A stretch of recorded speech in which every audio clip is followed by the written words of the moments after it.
आप सभी को मेरा नमस्कार।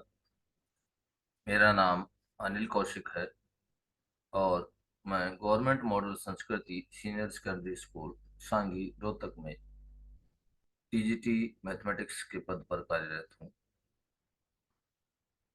आज न्यू प्रोग्राम के तहत कक्षा 9वीं के गणित विषय के यूक्लिड की ज्यामिति का परिचय उप विषय पर हम चर्चा करेंगे। सबसे पहले हम यूक्लिड के बारे में पढ़ते हैं, समझते हैं कि यूक्लिड कौन थे और गणित के बारे में उनके क्या विचार थे। यूक्लिड मिस्र में अलेक्जेंड्रिया के गणित शिक्षक थे, जिन्होंने अपने पूर्व के गणित ज्ञान को एकत्रित करके एक एलिमेंट्स नामक ग्रंथ की रचना की और इस ग्रंथ को 13 अध्याय में विभाजित कर प्रत्येक अध्याय को पुस्तिका नाम दिया। इन पुस्तिकाओं ने समस्त विश्व की ज्यामिति संबंधी समझ को आने वाली पीढ़ियों तक प्रभावित किया। आइए अब गणितज्ञ यूक्लिड की जो गणितीय परिभाषाएं उन्होंने दी हैं कुछ गणित के बिंदुओं की, तो वे किस प्रकार हैं और किन किन बिंदुओं पर उन्होंने परिभाषाएं दी हैं, आइए एक बार उनकी झलक देख लेते हैं।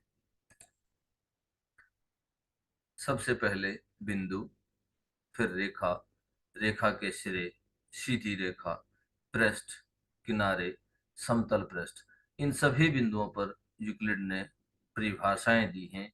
ये गणितीय बिंदु हैं। सबसे पहले हम चर्चा करेंगे कि बिंदु क्या होता है, पॉइंट क्या होता है, कि यूक्लिड के अनुसार बिंदु को कैसे परिभाषित किया गया है। आइए इस पर चर्चा करते हैं, देखते हैं। बिंदु, एक बिंदु वह है जिसका कोई भाग नहीं है, अर्थात जिसका कोई हिस्सा नहीं है, पार्ट नहीं है, उसे गणितज्ञ यूक्लिड ने बिंदु का नाम दिया है। उसके बाद रेखा की, यूक्लिड गणितज्ञ रेखा किसे कहते हैं, तो देखिए, एक रेखा चौड़ाई रहित लंबाई होती है। रेखा जो है वो चौड़ाई रहित लंबाई है, कि ऐसी लंबाई जिसकी चौड़ाई नहीं होती, ऐसी अ, लंबाई को क्या कहा है, रेखा कहा है यूक्लिड ने। चलिए अब तीसरा देखते हैं, रेखा के सिरे। रेखा के सिरे क्या बताए हैं यूक्लिड ने, देखिए, एक रेखा के सिरे बिंदु होते हैं, अर्थात अगर रेखा है तो उसके दोनों सिरे जो हैं वो बिंदु होंगे। उसके बाद सीधी रेखा। सीधी रेखा के बारे में यूक्लिड का क्या विचार था, एक सीधी रेखा ऐसी रेखा है जो स्वयं पर बिंदुओं के साथ सपाट रूप से स्थित होती है। मतलब एक सीधी रेखा, उसके ऊपर बिंदु है। ये सीधी रेखा को डिफाइन किया है गणितज्ञ यूक्लिड ने। उसके बाद पृष्ठ, सरफेस। पृष्ठ के को कैसे परिभाषित किया है, आइए देखते हैं। एक पृष्ठ वह है जिसकी केवल लंबाई और चौड़ाई होती है, अर्थात गणितज्ञ यूक्लिड ने पृष्ठ को द्विआयामी बताया है, जिसकी लंबाई और चौड़ाई होती है। उसके बाद है पृष्ठ के किनारे। पृष्ठ के किनारे जो सरफेस है, सरफेस के किनारे, एजेस जो हैं, वो किस प्रकार की हैं, पृष्ठ के किनारे रेखाएं होती हैं। तो पृष्ठ के किनारों के बारे में गणितज्ञ यूक्लिड ने बताया है कि जो किनारे हैं पृष्ठ के, वो रेखाएं होती हैं। आइए अब यूक्लिड की ज्यामिति का परिचय हम कैसे, ज्यामिति जो यूक्लिड की है उसका कैसे परिचय दे सकते हैं और उसको कैसे परिभाषित कर सकते हैं, आइए थोड़ा सा इस पर चर्चा करते हैं, समझने का प्रयास करते हैं। इस प्रकार से परिभाषित पदों जैसे भाग, चौड़ाई, लंबाई, स्पार्ट रूप इत्यादि को स्पष्ट रूप से आगे और अधिक समझने की आवश्यकता महसूस होती है। जो ये हमने परिभाषाएं पढ़ी हैं यूक्लिड गणितज्ञ के अनुसार, आज के आधुनिक युग में इनमें काफी मॉडिफिकेशन की आवश्यकता है। इनमें अ, इनको स्पष्ट करने की आवश्यकता है। अब यहाँ पर एक एग्जाम्पल लेते हैं। उदाहरणार्थ, बिंदु की परिभाषा पर विचार कीजिए। जो बिंदु की परिभाषा अभी हमने पढ़ी है यूक्लिड गणितज्ञ के अनुसार, जो यूक्लिड ने दी है, मान लीजिए कि हम यह परिभाषित करें कि वह भाग है जो अक्षेत्र घेरता है, तो हमें पुनः अक्षेत्र को परिभाषित करने की आवश्यकता है। इसमें यही समस्या थोड़ी सी आती है कि कोई भी हम परिभाषा लेते हैं, तो उसमें उसी उन्हीं शब्दों को दोबारा से डिफाइन करने की, दोबारा से परिभाषित करने की आवश्यकता पड़ती है। इस प्रकार हम कह सकते हैं कि उस समय के गणितज्ञों द्वारा कुछ ज्यामितीय पदों को अपरिभाषित मान लिया गया है। ये कुछ ज्यामितीय पद जो है वो अपरिभाषित मान लिए गए थे। अपनी इन परिभाषाओं से प्रारंभ करते हुए गणितज्ञ यूक्लिड ने गुणों को बिना सिद्ध किए सत्य कथन मानने की कल्पना की। कल्पनाएं वास्तव में स्पष्टतः सर्वव्यापी सत्य थे।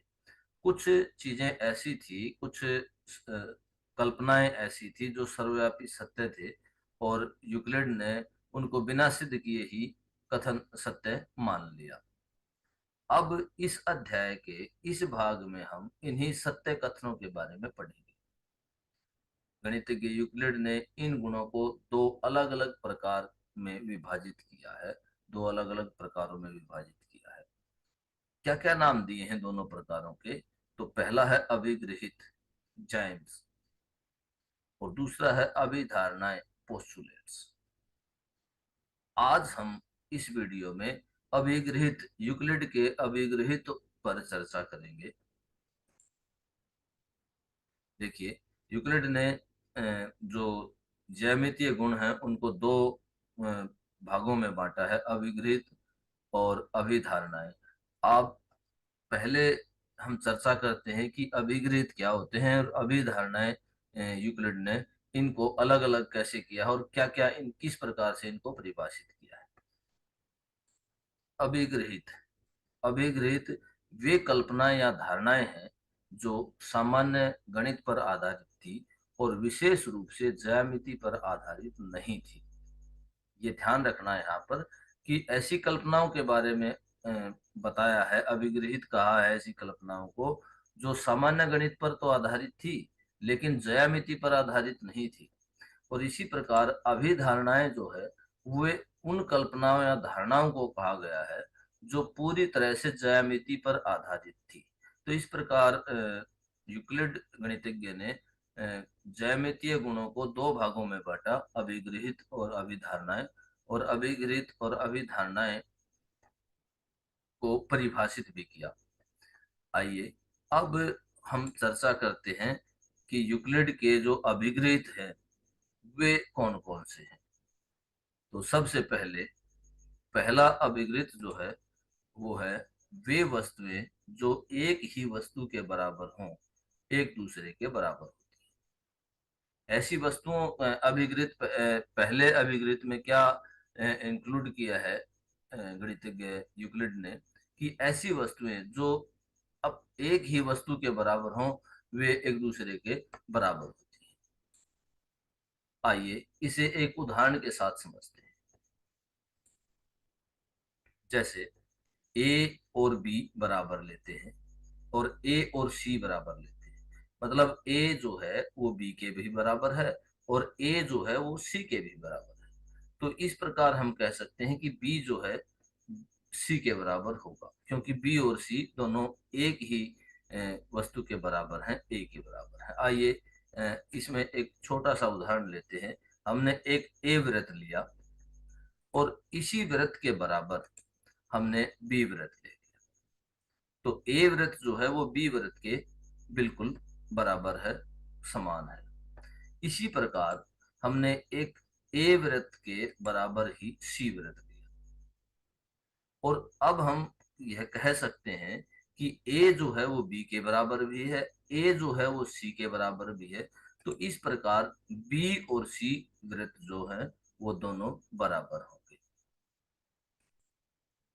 अतः हम कह सकते हैं कि वे वस्तुएं जो एक ही वस्तु के बराबर हों, एक दूसरे के बराबर होती हैं। यह यूक्लिड का पहला अभिगृहित है। आइए अब दूसरे अभिगृहित पर चर्चा करते हैं। यदि बराबरों को बराबरों में जोड़ा जाए तो पूर्ण भी बराबर होते हैं। देखिए कैसे, आइए इसे एक उदाहरण के साथ समझते हैं। हम एक त्रिकोण लेते हैं, उसको हमने सी नाम दिया, और उसी त्रिकोण के बराबर हमने एक डी त्रिकोण लिया। ये दोनों जो है वो बिल्कुल बराबर हैं, समान है।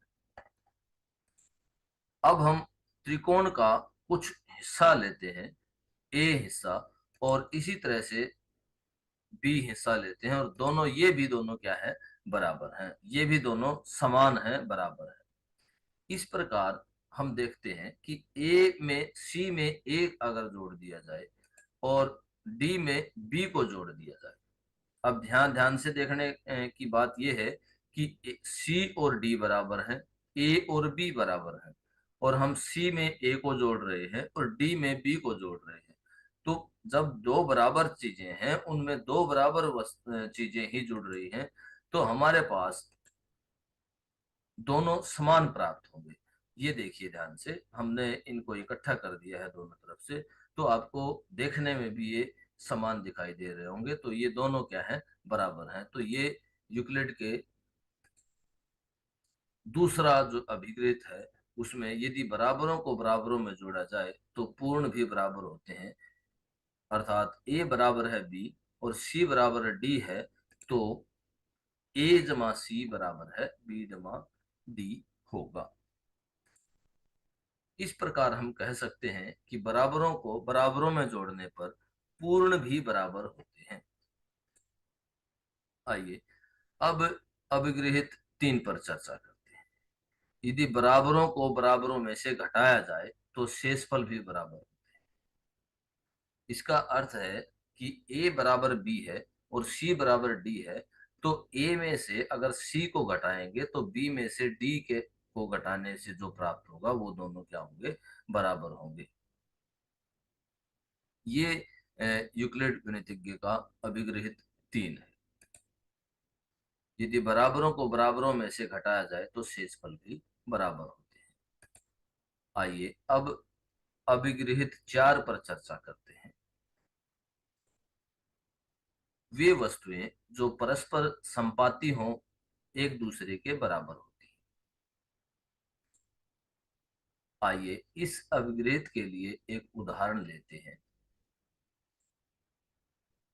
ध्यान से देखिए, आपको लेफ्ट साइड वाली फिगर जो है उसमें दो वृत्त दिखाई दे रहे होंगे, और राइट साइड वाली जो फिगर है उसमें दो त्रिकोण दिखाई दे रहे होंगे, ट्राइंगल दिखाई दे रहे हैं।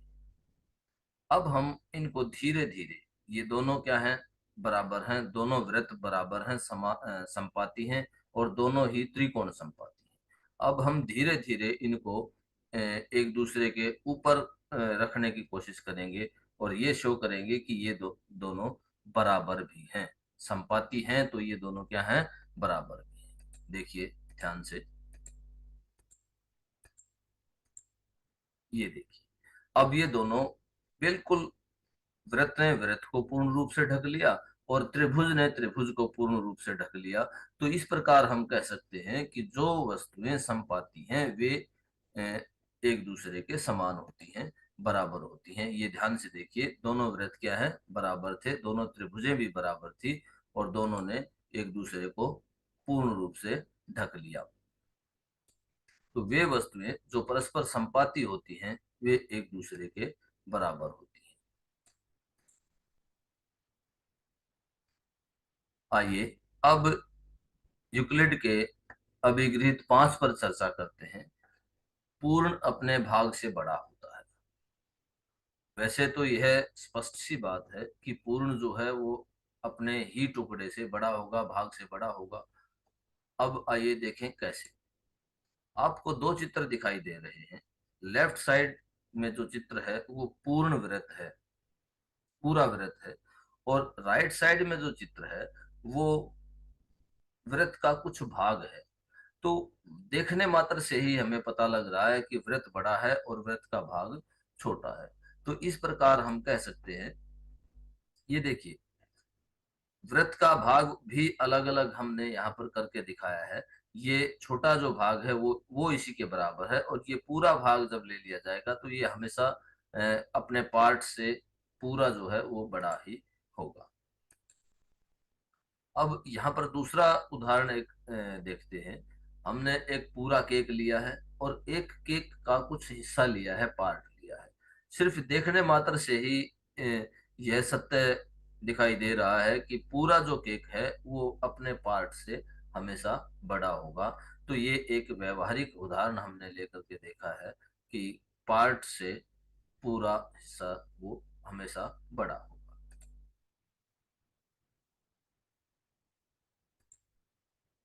आइए अब यूक्लिड के अभिगृहित 6 पर चर्चा करते हैं। एक ही वस्तुओं के दुगने परस्पर बराबर होते हैं। एक ही वस्तुओं के दुगने परस्पर बराबर होते हैं। आइए इस अभिगृहित को समझते हैं।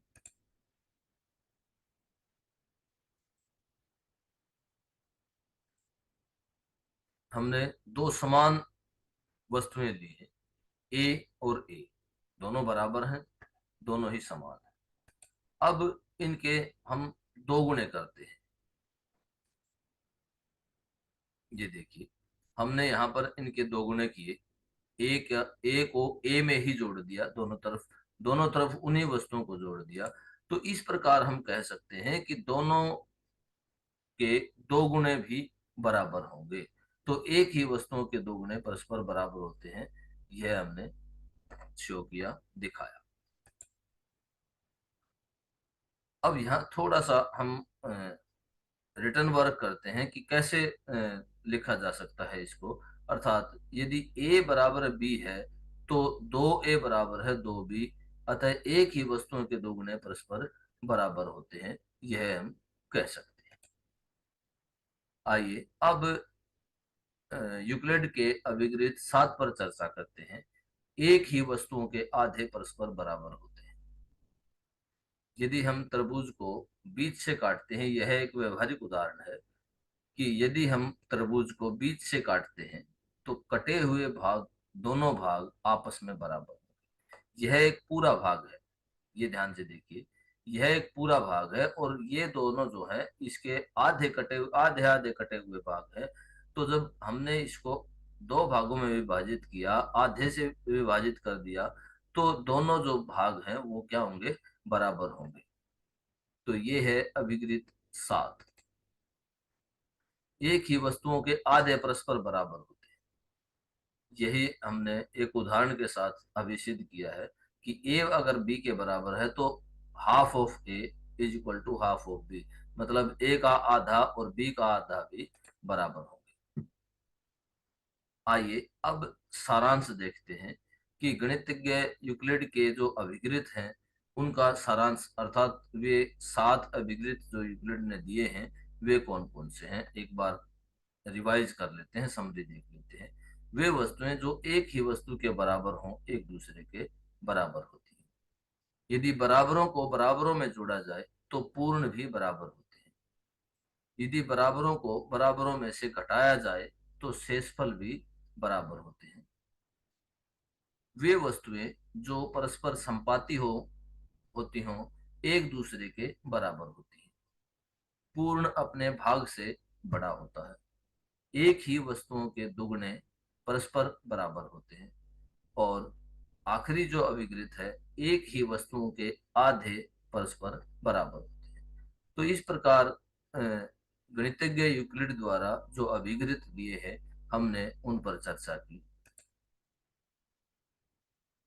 आइए अब जो अभिगृत जिन अभिगृतों पर हमने चर्चा की है उन पे कुछ गृह कार्य कर लिया जाए, होमवर्क कर लिया जाए। तो आप आप सभी अभिगृतों से परिचित परिचित हो चुके हैं, इसलिए प्रत्येक अभिगृत के लिए अपने आसपास से एक एक उदाहरण लिखें। तो यह आपके लिए गृह कार्य है। बहुत बहुत धन्यवाद।